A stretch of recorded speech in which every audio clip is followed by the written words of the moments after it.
parce qu'on venons de signer un accord de partenariat avec la COICA, que c'est l'Agence de coopération internationale de la Corée, et le Programme alimentaire mondial. Et c'est en fait un partenariat très stratégique qui a pour but le renforcement de la résilience des communautés qui sont dans les zones affectées par la crise alimentaire due surtout au choc comme les conflits ou les changements climatiques. Donc c'est un partenariat très essentiel, surtout dans certaines zones qui se retrouvent au plateau central et aussi dans la zone de l'Est. Et le but de ce projet, c'est en fait de renforcer les capacités des femmes et des jeunes, parmi eux aussi certains déplacés, qui ensemble vont avoir les moyens pour pouvoir investir et renforcer le capital agricole. Et aussi, ce projet vise à l'autonomisation économique de ces populations à travers des activités économiques. Donc nous sommes extrêmement ravis de ce partenariat et l'accompagnement aussi du gouvernement, surtout les services techniques sur le terroir.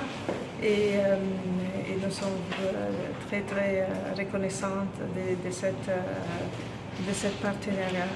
La contribution du PAM, ça sera en fait la mise à disposition de tous les savoirs, toute la technologie dont nous avons investi dans les dernières années.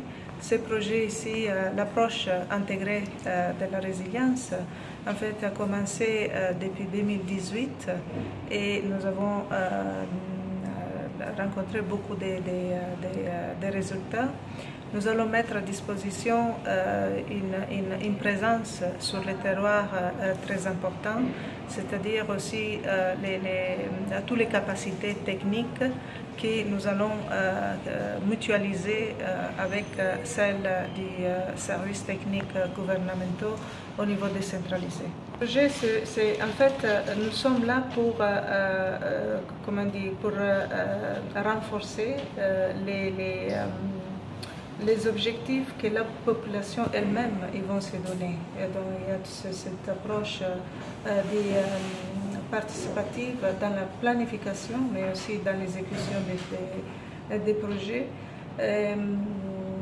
Ce qui est très important, c'est de les accompagner, que les projets soient vraiment issus de la population, qui respectent leurs objectifs, mais aussi leurs inspirations.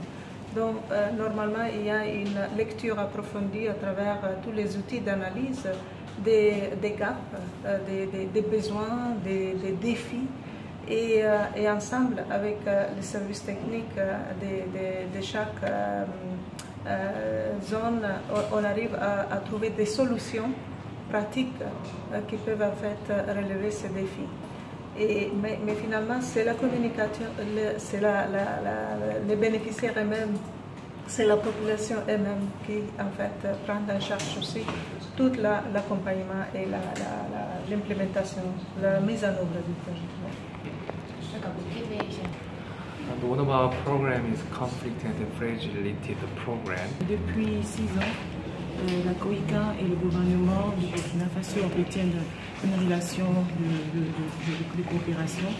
Et ce projet-là s'inscrit dans le cadre d'un vaste programme de la COICA qui s'appelle Conflict and Fragility Program. Et la COICA a souhaité donner un appui au PAM pour soutenir tous les efforts de résilience des populations burkinabées. Donc, nous appuyons entièrement le PAM qui assure la mise en œuvre de la part de COICA. Et le PAM aussi en partenariat avec d'autres ONG sur le territoire burkinabé.